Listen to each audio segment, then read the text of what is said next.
Hannah, 1922, St. Joseph, Missouri. That's right. Let's go back there. What do you remember when you were just a little girl? Well, I don't remember the city very well because my parents moved around that area a lot. And that's where I happened. They happened to be there on January the 31st. That's where I was born. Me and my sister, I am a twin. Wow. So, so we were both born that day. Now, where were you raised? I was raised in Marysville, Kansas. Okay. It's a community of about 4,000 or 5,000 people. It's a good community. They have very good schools there, and that's where I was raised. Yeah. Yeah. What did your folks do? What did your dad do for a living? My dad had a quote junk shop, but he also sold automobile parts and stuff like that. Tires. And stuff like that. So. Now, when you were just a small child, the Great Depression hit. Do you remember that at all? Do you remember what it put your family through? Well, I remember that my mother was a miracle lady that could make anything out of anything. But I did know that there was, we were hard up, as was everybody in that area at that time.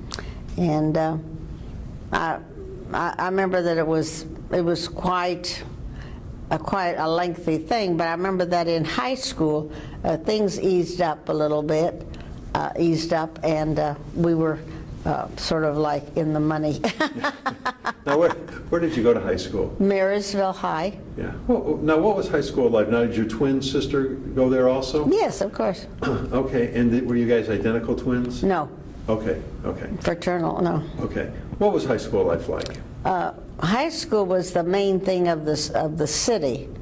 The city revolved around the school, so to speak. It isn't that way today because I still correspond with a girl that I went to school with. Wow. High school was fun. We were choir, we were the singing, and they had a drama class. They had I don't know, but everything was a lot of fun. It was a great school, and I could remember many of my teachers who I really remember because they were great, outstanding people. So did some have an effect on your life?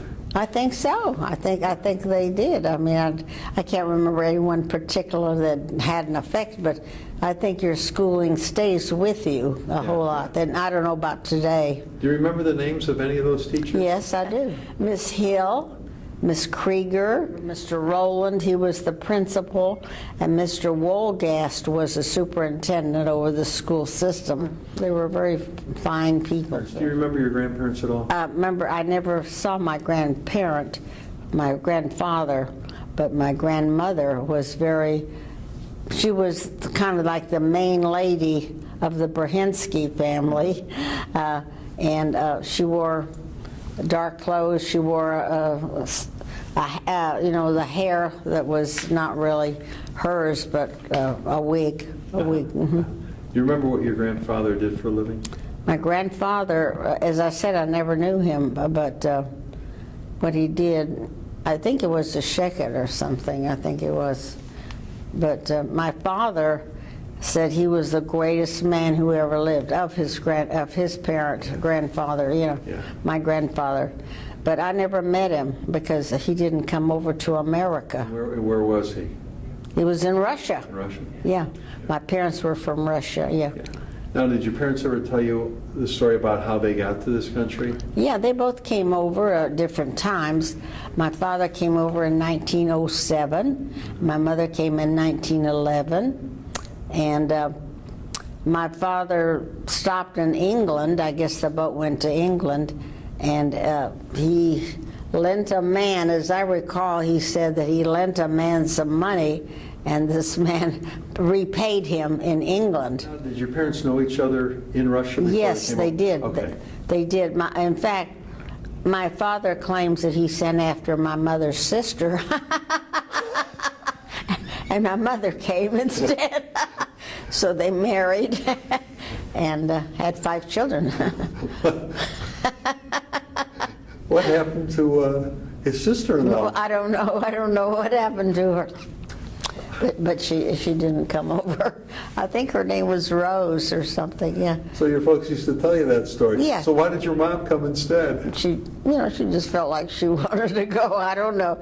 I think she had more nerve than her sisters because my mother came over by herself. My father came over by himself. He was the first member of his family to come over, and he does tell a very interesting story about his trip, and he was in the ladies' room on the floor and everything on the way over. But on the ship, you mean? Yeah, on the ship, yeah. But he came over in 1911, and then he sent after his brothers and sisters and his mother. He was the first one of the family to come over. Mm-hmm. And why Missouri? Well, that's a good story. My mother had a cousin in St. Joe. Her name was Chinikoff, and my mother went directly there. And my father heard of the community and went there also. No, they didn't. They just barely knew each other in Russia, but they got acquainted in America. But Mrs. Chinikoff was sort of like, I remember her as being referred to as sort of a haughty person, sort of she was more wealthy than we were. Yeah. And she had a daughter who was a piano player, and that was the interesting thing. But she was a very lovely lady, yeah. So. Now, was your dad in the service in this country? No. Okay. How did World War II affect you and your family? I was already a grown girl by then. Mm-hmm. Yeah, and we used to have servicemen come over every Friday night. Mother made, my brother was in the war, so my mother compensated by serving the servicemen on Friday night. And where was your brother stationed? He was in Fort Hood for a while, and then my brother was a violinist. I don't want to miss that point. He was a very good violinist. He was in the Dallas Symphony. He was in the Richardson Symphony for 30-some years. He was the concert master, and I don't want to miss that point. Yeah, no. Now he was also the one in the service during World War II. Yes, he was. Did he get stationed overseas at all? Yes, he did. He was in Germany. He was in Germany. He helped release the prisoners over there on that day. That he was a liberator? Yes, he was a liberator. You know what camps that he went to? No, I don't know which ones, but he, affected him because it was months before he could get down to normalcy. He was placed in the special arts section, and he entertained the soldiers, and he was, I remember Alona Massey, she was an actress, and I remember that he sent home a lot of pictures with her. Now, was your other brother in the service too? Yes. Also in World War II? Yes, he was in the Navy. Okay, where was he stationed at? I don't know, he was in the Navy. I don't know where he was stationed. Now, you have two sisters, one is a twin. Now, twins, we always hear stories how close they are. Were you just as close with your other sister, or did you and your twin have that special bond? Well, my sister that is living at the Legacy where I live, we're very close right now. And where's your twin? My twin is in Philadelphia. She's in Elkins Park. Her husband also is a musician. In fact, that's how she met him, is because my older brother introduced him. He was in California for a while, stationed. That's where Henry was, also Fort Ord, California. And Helen met Morris, and 3 weeks later they got married. So I guess it was love at first sight. After high school, on to college or to work? No, I went right to work. And I worked for, I don't know, 100 years or so. Yeah. And what was there a special career that you No, took? I really, for a while I was a Kelly girl. They go from point to point. And I like that very much. I like that. But when I was in Kansas City, which I went up there by myself, I worked for the Corps of Engineers. Dallas. And when did you come here? We came here in 1939, right after we got out of high school. Okay. My parents felt like we should be among Jewish people. Right. And so there were no Jewish people in Marysville, so we came to Kansas City. My mother also had a sister in Kansas City at that time, so we went up there, and my dad couldn't find work there.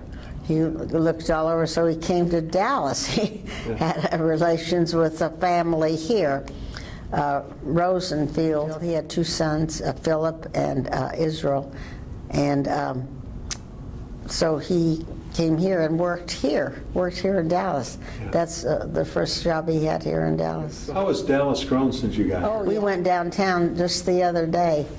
I would never, ever, ever know Dallas. It is so humongous, so huge. It's tremendously large in the downtown area. Yeah, it's grown. I mean, I couldn't even find my way around there. It's huge now. Yeah. Now, are you involved with the Jewish community? Yes, I am involved. I'm a Hadassah member. I'm interested in everything in Dallas. Yeah. Yeah. Is there an invention in your lifetime that you just thought was really tremendous? I mean, you've seen so much.